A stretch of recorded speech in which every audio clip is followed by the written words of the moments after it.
and welcome back to What's Next Wall Street, your go-to podcast for the latest updates on finance, technology, artificial intelligence, and consumer trends. I'm Georgia Alfredas.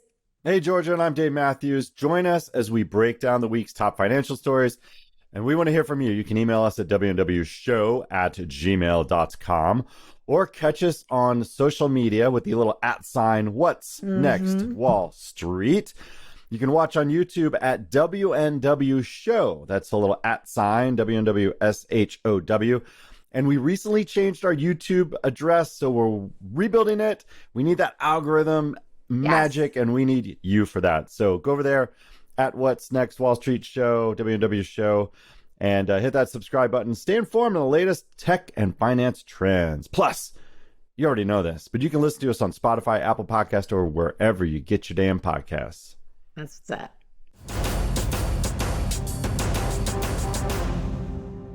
Well, Dave, bad news for TikTok influencers and soccer moms who spend hours on, the social media app trying to learn TikTok dances just to prove to their stupid kids that they're still cool.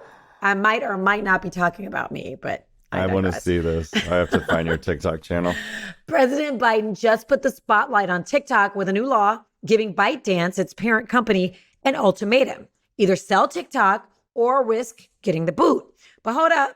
TikTok's bosses are not about to back down, okay? Reports are that ByteDance would rather hit that off switch on TikTok in the US rather than hand it over to new owners. Why? Well, apparently it's all about those game-changing algorithms that power that app. They're like the secret sauce of ByteDance's success, making a sell super unlikely. And despite TikTok's massive following of over 1 billion users, Dave, it's still not even raking in the cash. It actually operates at a loss and only accounts for a really small slice of ByteDance's revenue pie. So shutting down shop in the US might not even hurt ByteDance's bottom line too much. And bonus, they get to keep their algorithm secrets safe and sound.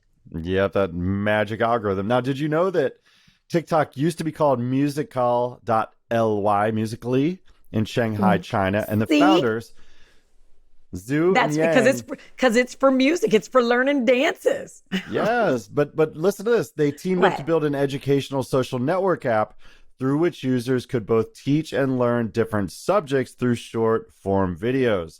So I don't know if they really, this is what the internet says. I don't know if they really wanted to, if you can learn how to, make a pie or something. Remember how, like during COVID, everybody was shooting short videos on how to do stuff.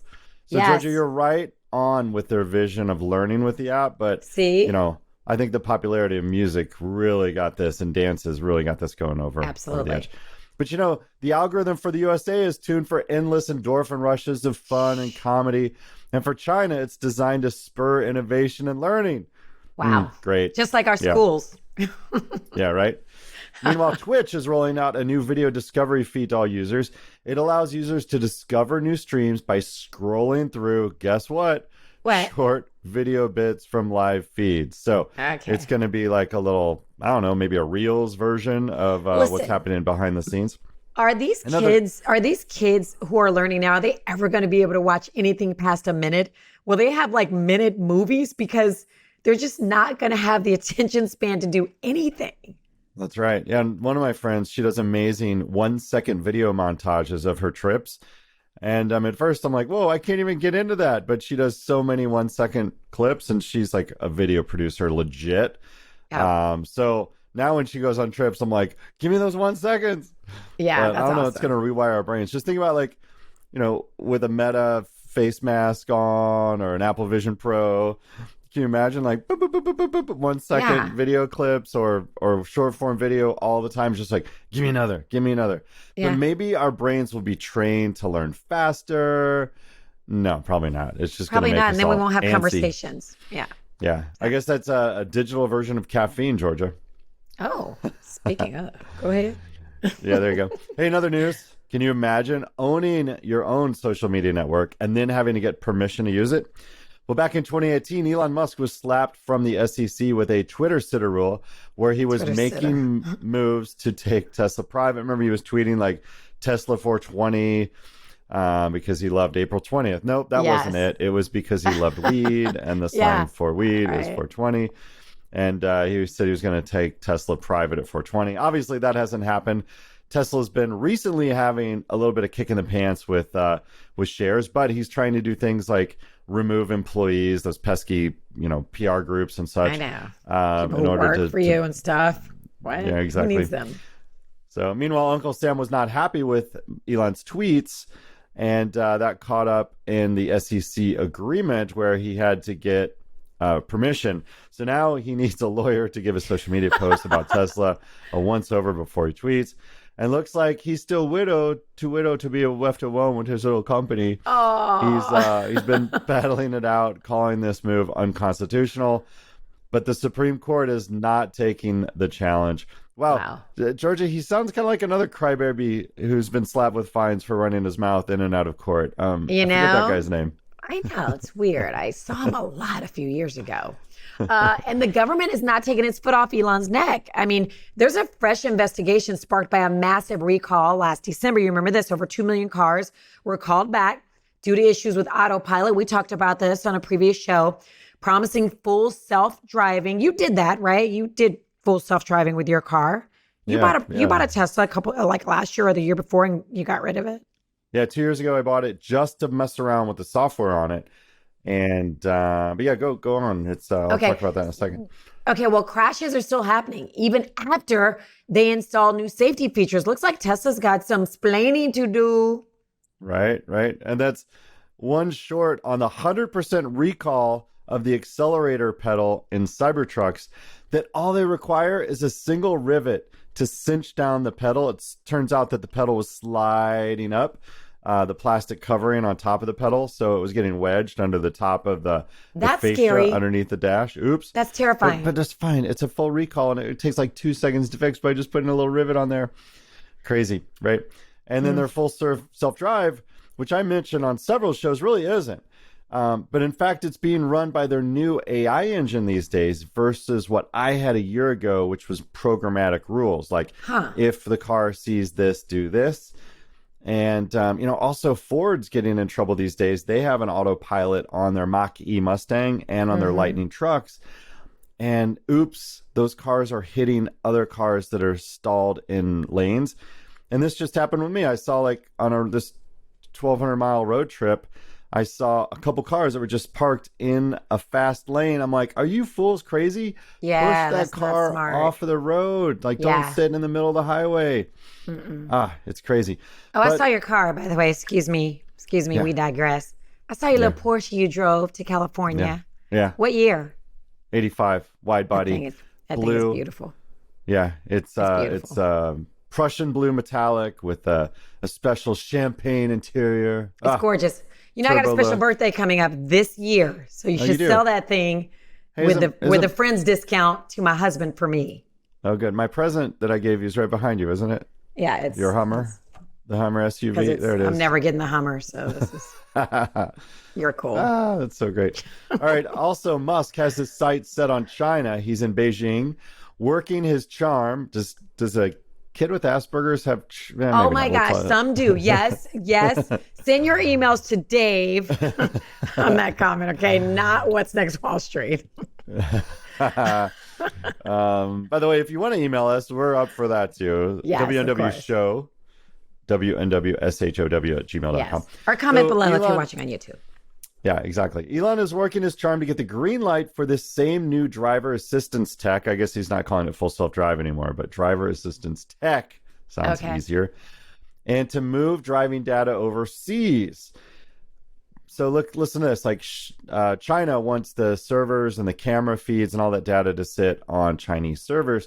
And Elon's promising that they'll obfuscate or make blurry faces of humans on the street, or if you can see into cars, they're going to work to protect that data for privacy. Really? Look, has China ever had privacy? And if any of the states people made any kind of proclamation that anyone in China would be private, I think not. Think about London even.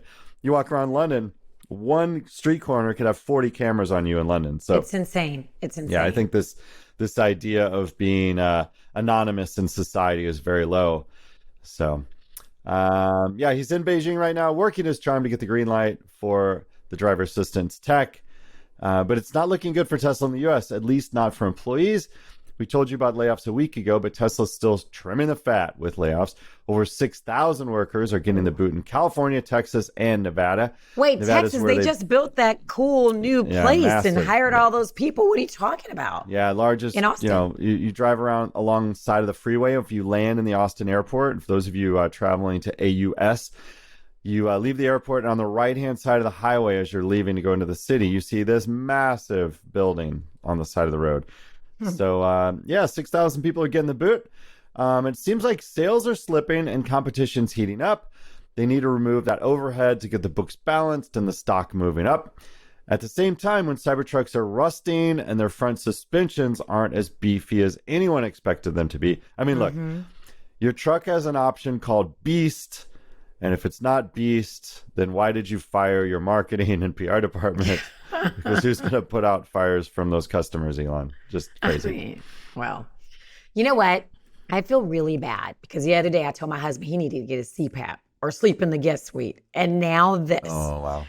Philips Healthcare is agreeing to a $1.1 billion settlement following lawsuits and recalls over its CPAP sleep apnea machines. Now, the FDA says it got more than 100,000 reports on problems with the insulating foam in those devices, including more than 500 reports of death. So serious. The affected devices were sold between 2006 and 2021. Now, Philips announced the settlement while denying any fault or liability. I'm not sure how that works, but it's a technical term, Georgia. My dad has one of these machines and he loves his. And I'm like, Dad, make sure you don't have a Philips. And I guess they're not claiming the fault because the foam was probably made by some other company. Someone What's else. happening is that foam gets wet from humidity from breathing and then dries out and wet and dries out, wet and dries out. Then it starts to break free and goes in your lungs. And that's why we've had these 500 reports of death. And I know this because the same thing happens to my old cars. They get moist inside, they dry out, moist, and then the headliners fall. So that's part. I've got two like that right now. Oh, good. There you go. Yeah. So now you know why that happens. And it also works because of one word. That's lobbyists. So lobbyists are out there making sure that, we're not at fault for this. Yeah. Anyway, another day, another data loss. This time it's Kaiser Permanente announcing a big-time data spill involving some members' personal deets sent off to tech giants like Google, Microsoft, Bing, and the X, which is the artist formerly known as Twitter. We're going to talk about data exhaust in a future show. So tell your friends about us if you want them to learn about how much your insurance rates, your health insurance, your automotive, whatever, and trip data could possibly change your insurance, even doing such things as health searches online. This all creates a huge data trove following you around and affecting your costs. Wait a minute. What if I do a lot of research for this show? Yeah. What if I'm doing research for the show and it's not, you know what I mean? I got to use my computer. I got to use my... Yeah. What? And remember what we learned on last week's show is incognito mode really wasn't incognito. So that's typically what you would do. Because look, Google, when you have Gmail or when you have whatever, they know your IP address of your computer. So now if you check your Gmail with an IP address and then you, in the same browser, then start looking at other stuff like health data, then it's super easy without, any kind of special magic tech to figure out who you are. And with IPv6... So you're saying, Dave, you're saying I can't go incognito. Did you really just say that? It took you a minute. No, okay, go ahead. Remember, I'm the white one on the show. Yeah, you can't. Are you laughing? What's funny? Yeah, exactly. Oh, thanks, Georgia. We've been friends too long. I know. So Kaiser's sounding the alarm for a whopping 13.4 million current and ex-members about this breach. Really not a breach, though. They're selling this data. Yeah. Crazy, right? The silver lining, no sensitive stuff like passwords or bank deets were leaked. No, just what medications you were on. Exactly. And just what procedures you had done. But look, this happens all the time, whether it's Facebook or, any... Think about like data breaches on your credit scores, right? Or the T-Mobile breach or AT&T breach or Verizon breach. We talk about this every week on the show. Yeah, it's ridiculous. So it's best to get, you can't really get ahead of the problem, but it's best to know about the problem so you can lock down, pause your credit, use temporary credit card numbers from groups like privacy.com, which no affiliation at all. I use a lot of these services. So if something, when something does happen, I'm able to control what nightmares I might have behind the scenes. So is privacy.com your favorite? Is that the one you use the most? Just as personal. We don't, they're not, they didn't buy time on the show, but I'm just asking. Yeah. So I use them or PayPal when I need to have a recurring bill on my credit card. And that's because a lot of times you get an intro rate, and then that intro rate of $3, $9, whatever a month goes to like $49 a month. Mm-hmm. And like LinkedIn. And you don't realize it until a year later? Yeah, LinkedIn, they're some of their services they have for training. You think you're going to a one-time class, but it's a multiple-time class. So yeah. And we love LinkedIn. LinkedIn's one of our favorites. Yeah, exactly. Yeah, for the getting jobs, you name it. Mm-hmm. But like XM Radio, same. A lot of these groups, they you want to make sure that you're getting what you pay for. So that's right. And that's why by using a credit card number that you can control.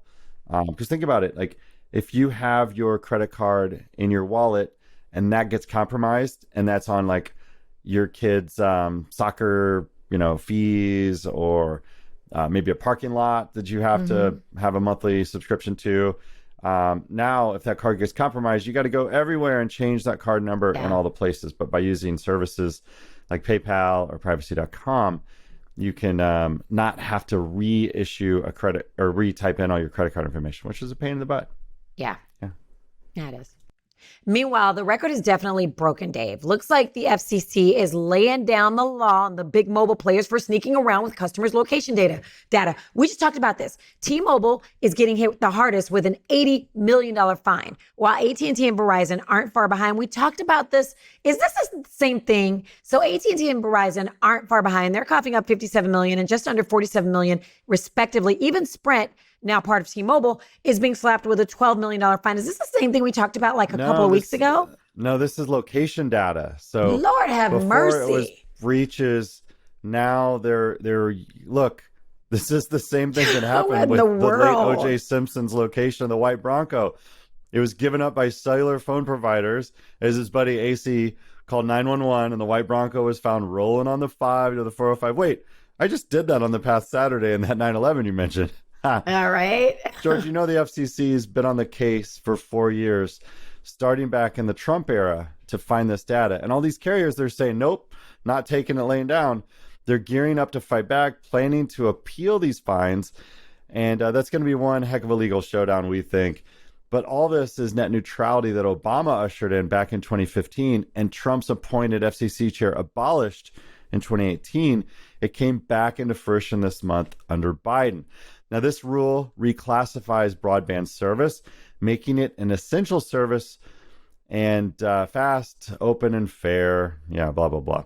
So providers are not allowed to block or throttle websites or applications. So really what they can't do is degrade the streaming quality of video, which meant that if you had Verizon broadband at home, they could limit the speeds and make Disney content look lower resolution, for instance, to keep you on the Verizon video feed, right? Aha. So, yeah, this very interesting. Your location of your phone, O.J. Simpson, that's how they found him, right? All this is data exhaust and it's money. And I want to hear from you. If you want me to dig into this content of digital exhaust and what's happening to you, leave a comment down below on our YouTube channel if you're watching that, or hit us up at What's Next Wall Street on our socials. When you're on the hunt for top-notch talent for your small biz, you want to find the perfect fit, right? Well, say hello to LinkedIn Jobs. It's not your average job board. They have a massive network of over 1 billion pros. It's like tapping into a gold mine of talent you will not find anywhere else. And the best part, it's totally free and super easy to use. Yeah, finding quality candidates can be a game changer. With LinkedIn Jobs, you can snag your dream hire in no time. Seriously, 86% of small businesses land their perfect match within just 24 hours. Talk about efficiency, right? Now I get it. Running a small biz means wearing lots of hats. That's where LinkedIn swoops in to save the day. They understand the struggle and are constantly rolling out new features to make hiring a breeze. I mean, they even have a tool to help you whip up job descriptions in a snap. So join the 2.5 million small businesses already crushing it with LinkedIn for hiring. Ready to level up your team?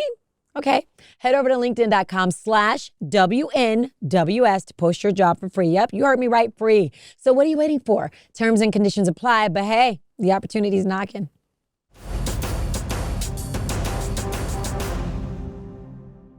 Today's pro tip is brought to you by optionsplayers.com. Did you know over 60% of options are closed before they even expire? That's like almost 40% just sitting there, not doing anything or turning into dust. You might see why if you've been jotting down your notes on all your trades. Like, seriously. Some trades start off strong, but then do a complete 180 and tank. That's where optionsplayers.com comes in a clutch. Now, they've trademarked the slogan, stack your gains, for a reason. Options Players has gotten the stats and strategies dialed in tight. Oh, and here's a little gem to keep in mind. Nobody ever went broke taking gains. Wise words, right? All right, so let's keep that reminder on repeat and keep stacking those gains. All right, this is the part of the show where we get to hear from you. You can always hit us up on social media at What's Next Wall Street. Comment on our YouTube page, as I mentioned, beep, bop, bop, bloop, bloop, below. Or email us at WNWshow@gmail.com. First up, we have Bethany from Ohio, who's asking about a covered call. Bethany, she wants to know what a covered call is and when it is used. And look at this. We got Greg, lead instructor of options players, just popping in here. I love it. We were when we first got started, I was like, Greg, what are you doing? He's talking all in the background and you're live trading. Are you done? You were live trading, giving advice? Well, we normally end at 11, but we still have some people in right now. I hear you giving them, are they asking you, hey, what should I do? What was going on there?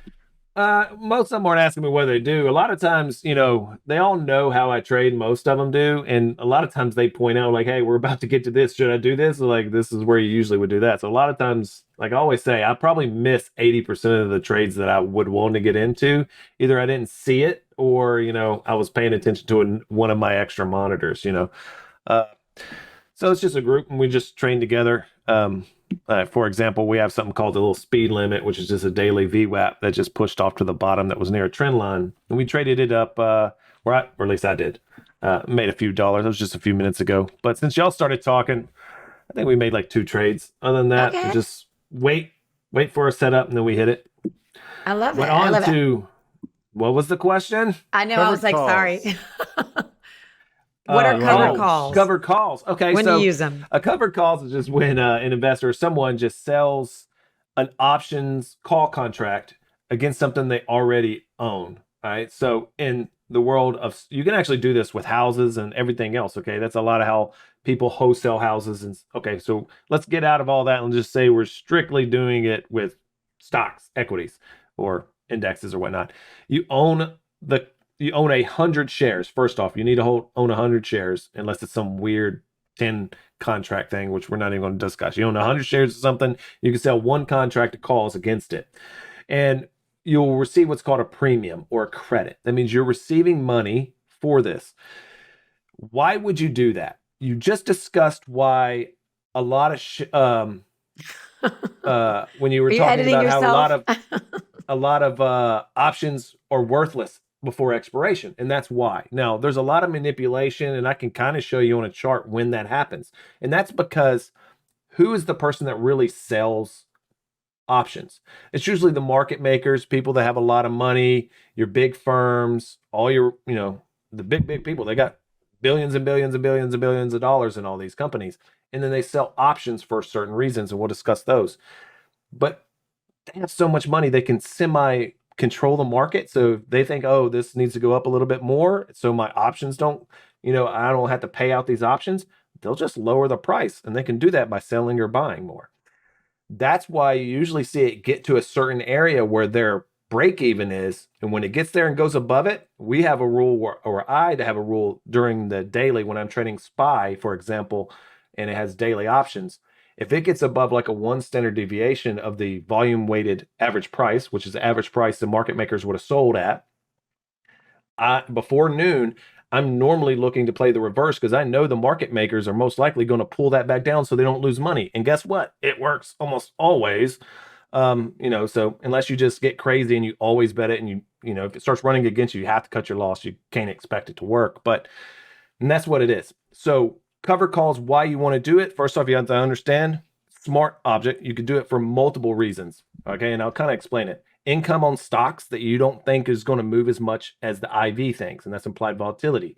That means the premium you receive, say you receive $2 on something that costs $100 and you don't think it's going to go up $2. Well, okay. You can sell that call against it and you'll get the $2. If it goes up $1.99, you still get to keep the $2 and the stock. If it goes over that 102, that stock is going to get called away and it's going to belong to someone. Now you could always purchase that back by just going on the option market and buy a call and then make it where you're no longer short that call, so you don't have a cover call. And you get to keep your stocks, even if it's above, although you probably have some type of loss. Another huge one is artificial dividends. Okay. So if I own a stock and I want a dividend to pay out as a capital gains over and over and over, like you would normally get dividends from someone, but that company doesn't have it and maybe it's a more growth stock. Well, I can go in and say, hey, I'm going to buy this, but I want this amount of income every month. I can find a cover call position that is going to give me that income. So, and this is normally because IV is usually over exaggerated. So in theory, it would pay you better to do this, right? And then you could also use it for what I use it for almost always is to pay for my puts.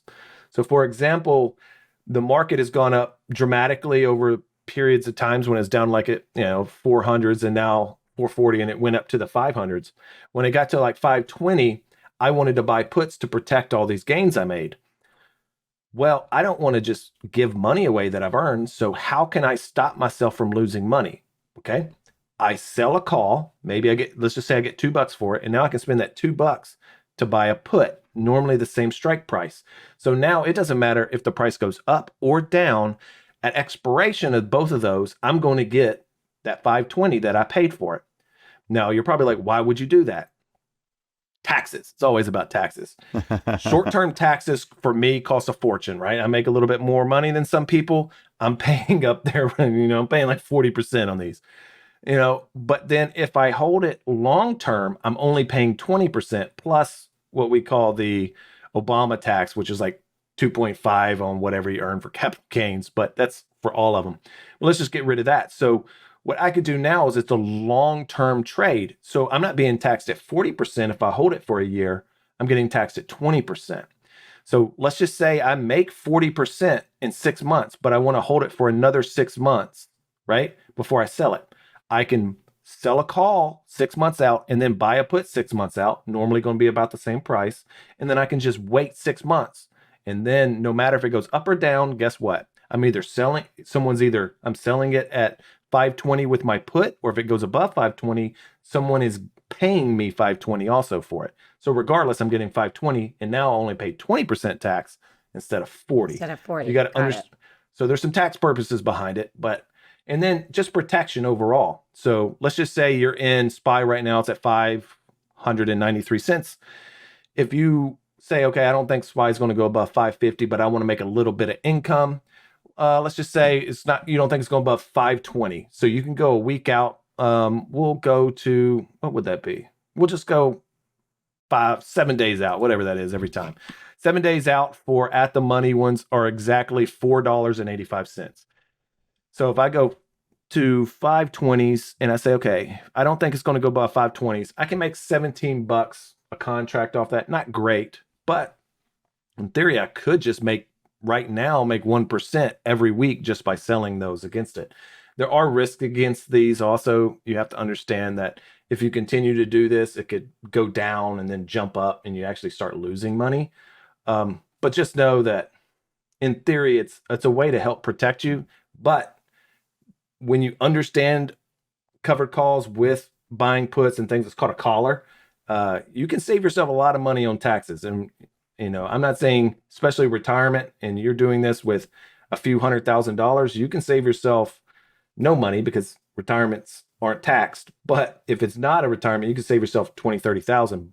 But the good thing is stocks come up and down. So if you do time something at the top and you don't know where it's going to go, you can enter a collar. If it goes up, you don't lose any money. If it goes down, you don't lose any money. But if it does go down, which by the way, just to let everybody know, I am collared right now on everything I own. So I want the price to dip so I can release my collar, which means I just buy them back. And then if it goes up, I make the money again. So it could basically just do this, and I'm making my money from the bottom to the top, although it never goes up. Got it. I know that's probably got more questions for you, but I did have a few. I wrote them down, but because I'm old school. I'll ask you later. I'll ask you later. Yeah, I'll ask you later. You need to know that. Yeah. So, okay. And I know you got to get back to your live trading, but let me just get another real quick question for you while we got you here. Adam from Scottsdale, Arizona writes, I'd like to ask Greg what strategies he likes to deploy during election years, and does he share this during his live stream sessions? Look, he's doing a live stream right now. Okay, answer this very quickly and get back to your live stream. We'll let you elections, go. We probably talked a little bit of politics. I don't like either side, but statistically or historically, however you want to look at it, stock market does a little bit better during election years. I forgot it was like, and I'm not gonna. Don't hold me to this. I think it was like over a certain amount of elections, like 40 elections or something. And these are just election years, not always presidential. Only 2 were negative years versus non-election, it was like 7. So you can look at it and say, yeah, that's the case.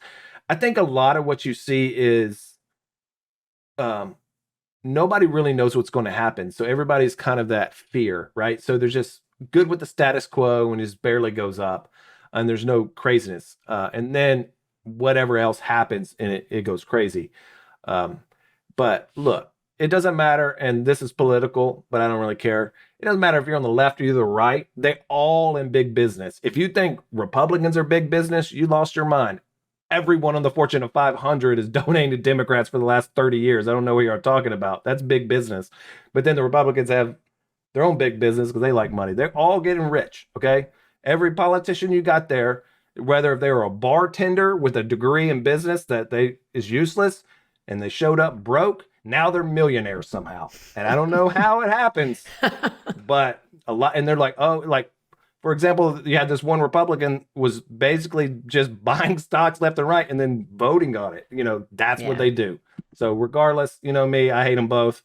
I don't hate them, but I hate them because I ain't them, right? Yeah, so that's right. That's right. That part. I wish I could put money on something and be like, do that. It's absolutely. Scheme left and right. But I like that. I hate them because I ain't them. Thanks, Greg. It is what it is. Okay, so Greg is live streaming right now. You want to know more about that? Go to optionsplayers.com. So, and if you've got questions, we've got answers. Or Greg does. Email him at greg at optionsplayers.com. It's only one Greg at optionsplayers.com. And of course, you can hit us up at WNWshow@gmail.com. Post your questions and comments on social media at What's Next Wall Street. Or, of course, you can post your comments below if you're watching on our YouTube page at WNW Show.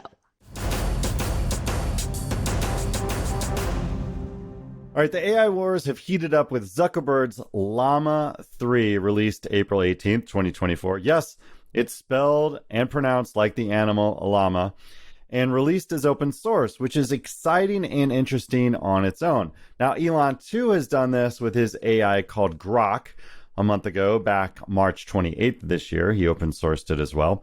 You can head to meta.ai to see their initiative, and if you're a WhatsApp, Facebook Messenger, or Instagram user, you'll see Llama rearing its ugly head. A blue and purple hued ring at the top of search boxes for those apps states, ask Meta AI or search or something as a pre-prompted field in the box. But all this is for your benefit, right? Nope.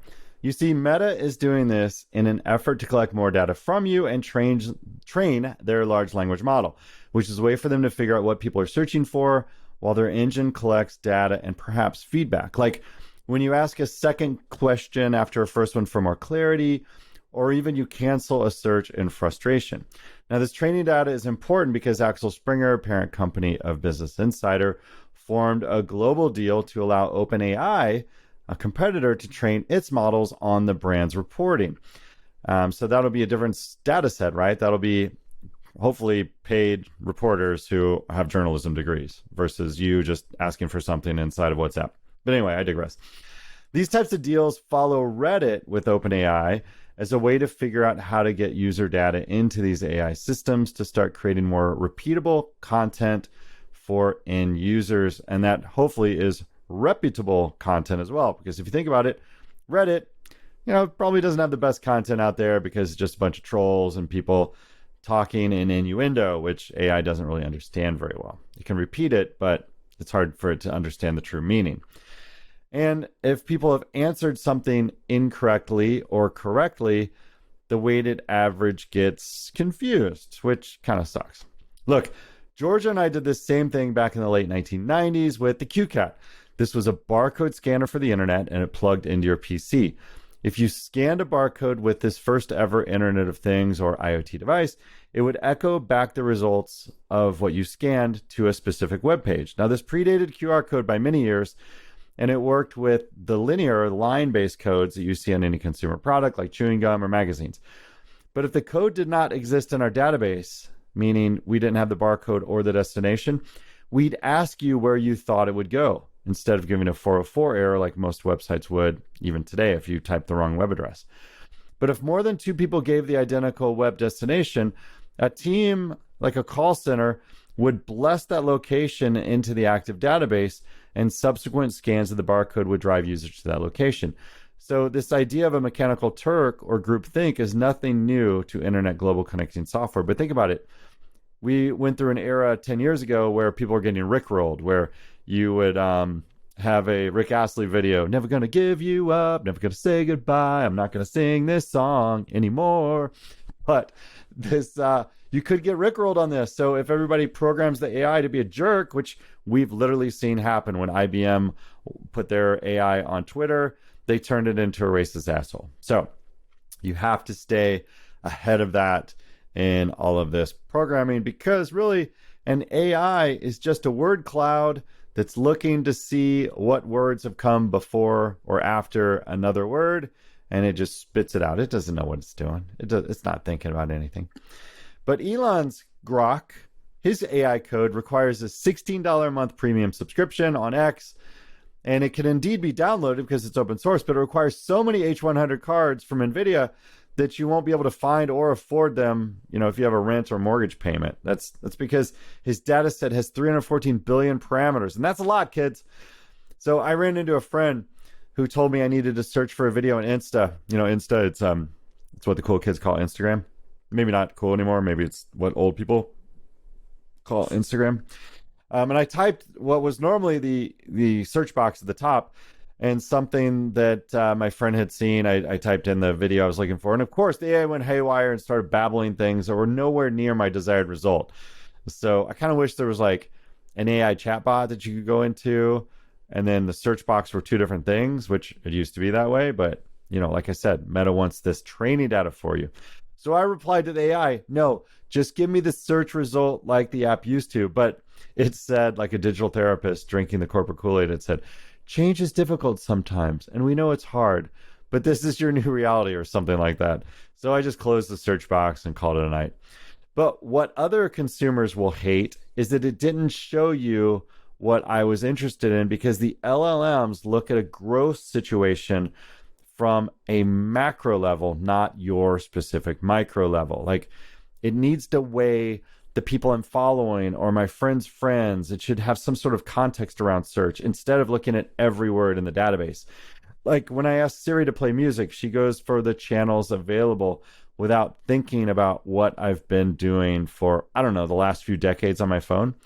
Now, Mark Andreessen says software will eat the world, and we need software AI that acts for us, not trying to anticipate what's in their data set around us. And this is kind of what I'm excited for about iOS 18 pending with their AI stuff. Like, I've got so much junk on my phone, and Apple is so good about saying what happens in the iPhone stays in the iPhone. So I want that AI to look into the phone first for podcasts I follow, for people that I have meetings with before it goes out to the cloud. And we mentioned on previous episodes that Apple's spending $1 million a day for their AI programming. Now, thanks to research from the Financial Times by scouring LinkedIn data, it's been found that Apple's poaching employees for their new AI division in Zurich, and they've been doing this since 2018. And that's just for those employees that have LinkedIn updates on their status. And, what's going on with Switzerland? They do a lot of robotic stuff there. I didn't know they did AI and image processing too, which what Apple's really building on for the next generation of iOS. Now, Google says they're going to budget $100 billion in the years to come on AI, and Apple's rumored to license that as part of their secondary strategy for the cloud-based content that they'll be teasing us on June 10th, which is the start of the Worldwide Developers Conference. But all these AI models need training data from us. So let's run through this, should we? Google has search data and scraped web results. They've been showing this to us with the early Zeitgeist report. So they know what people are looking for. They also have the YouTube data. They know what people are watching. They know when people bail out of videos, etc. We always talk about on our show, help us get our algorithm straight because we have a new YouTube channel, WNW Show. So Apple has our device data like email, photos, calendar entries. Meta has a treasure trove of data from Facebook posts, of words, photos, social data like who knows who. And Instagram has photos and brief text plus location data to learn from. We talked about this earlier in the show where the location data from cell phone providers is coming back to burn them with fees and fines from the government. But I played with Meta AI's photography engine. I had to draw photos of a blonde girl and her dirty blonde guy taking a road trip in a Porsche 911 to Route 66, Meteor Crater, Cadillac Ranch. The photos that it dropped back were comical. There's a couple sitting on the hood of a car, and then their bodies were coming through the hood of the car. So not like sitting on the hood laying like a sexy pose. Tumbleweed and boulders were on the highway. And even in one photo, the Porsche tail end was believed to be the front of the vehicle by the AI. So it's like driving facing the wrong way with no steering wheel. So these photos were a big laugh for my friends, but not what we need to inspire and motivate a new revolution with AI. But look, it's only going to get better, right? And it's progressing so quickly. It's going to be interesting to see eventually that these AIs will be able to learn from each other. And maybe they police each other. Now, there's already a GitHub response for Llama to police Grok, which is pretty funny. You can find that on Git. But for now, the LLM world, large language model world, is still a big mess. With at least open source initiatives, people will be able to police the data that goes in and out of them, be able to put guardrails on the engines, and may even be able to understand how they're coming to the conclusions that they are for creating the dribble that comes out of their output, which is called tokens, by the way. And I thought tokens were just what the arcades used and even Chuck E. Cheese, which was created by the founder of Atari, by the way, Nolan Bushnell. So AI, like Atari, still has a long way to grow up, but it's having those growing pains very quickly. So tune into our show every week for more insight on what's happening in your digital world and the AI stuff around us. And for now, it's not going to take our jobs. Or so you say. Okay, couple things real quick. So if AI is policing each other, who's going to police AI? Exactly. And that's what I was saying. The open source software, at least we'll be able to figure out what the AI is doing. Because think about it. The AI has a model that's trained on a bunch of words coming in. It's like, oh, when I see this word, I should do this. Or when I see that, I should do this. And that's what Elon's doing with the latest full self-driving car. If the car sees something stopped in the road, it should stop, right? So the problem is there's this black box initiative with AI. So the black box means like, well, we don't have insight on why the machines are making these decisions. And that's why open source software is good, because we can try to get some insights and put some software inside of the AI to report back like, why'd you decide on that? Well, I saw this and this, so that meant I normally see that. But we don't know right now. It's too early. Okay. And one other thing that was like the most important thing you said.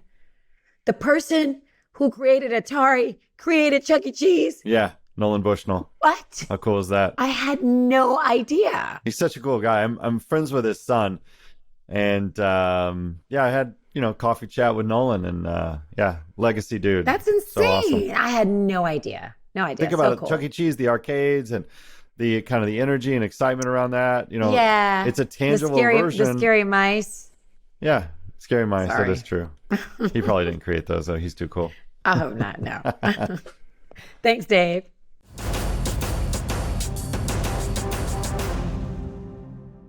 Okay. Despite diving headfirst into the healthcare scene not too long ago, the bigwigs at Walmart are now shutting down shop in Arkansas, Florida, Georgia, Illinois, Missouri, as you say. Is it how you say Missouri? Only I can say that. Oh, okay. Because I'm from there. Okay, I apologize. And also Texas. Yes, Walmart is pulling the plug on all 51 of its healthcare centers and pumping the brakes on virtual healthcare services. So this seems like a complete 180 on their strategy, right? Wow. This seems like a complete, I know, right? This seems like a complete 180 on their strategy. So why the big change? Well, there is no change. As in Cohen's, cheddar, Gouda. Walmart says, and I'm going to quote them here, the challenging reimbursement environment and escalating operating costs create a lack of profitability that makes the care business unsustainable for us at this time. So again, they're not making any money. But here's the thing, Dave. Even if you don't go to Walmart for doctor visits, their closures could still affect you indirectly because Walmart's healthcare made finding affordable primary care easier. And here's the kicker. They kept competitors' prices in check.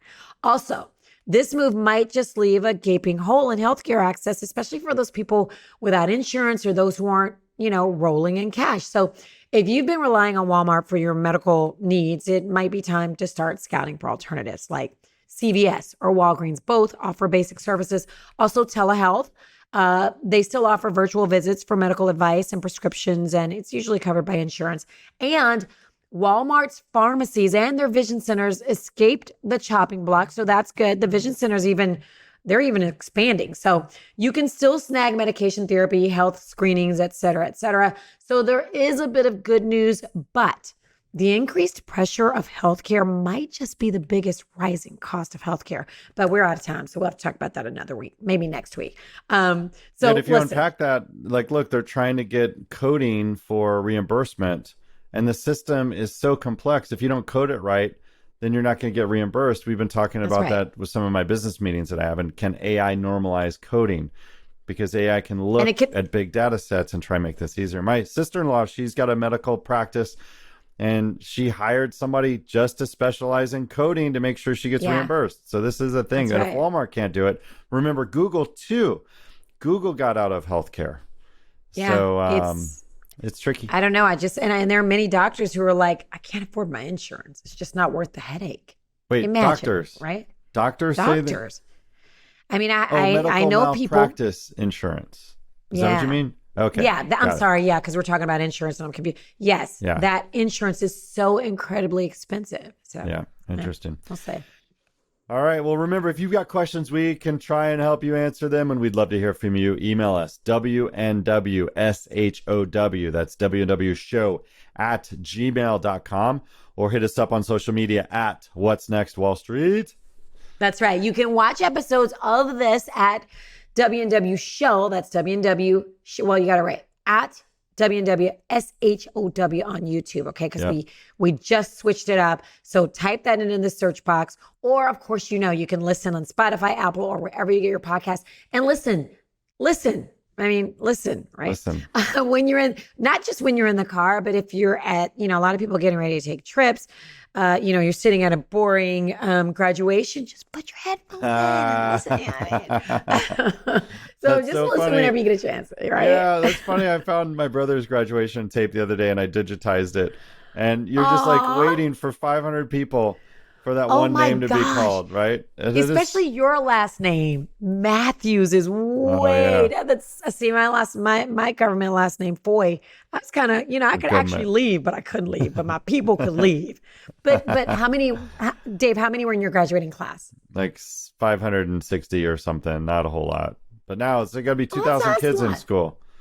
Well, I had like 1,000, but Dallas, DISD. So 1,000. So you had to wait, until all those names got called. So it's just pretty crazy. Graduation season is among us. It's good. I have a graduating senior. It's insanely. You know what they're doing today? Today they take one of their, because it's a school that goes from like kindergarten to 12th grade. Today they take one of their shirts, spirit shirts from like 4th or 5th grade or whatever they can still fit. They cut it up, rag it out, and then they run through the halls. I don't know what this whole, who made this up, but anyway, all the senior stuff is upon us. Well, very exciting. I'm going to let you get back to suburbia, but I want you listeners at home to subscribe, Hit that alert Yes. button so you get current training info. And please share the show with your friends. We only grow through word of mouth because we do not have That's a right. marketing budget. And we want to blow things up. We want to keep doing this show because we love it. It forces Georgia and I to pay more attention to what's going on in the world.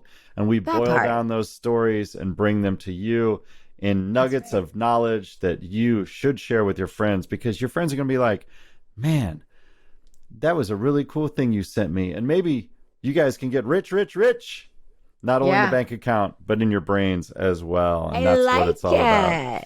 I'm trying to All be right, wealthy I'm Dave here. Matthews. And I'm George Alfreda. See you next time on What's Next Wall Street.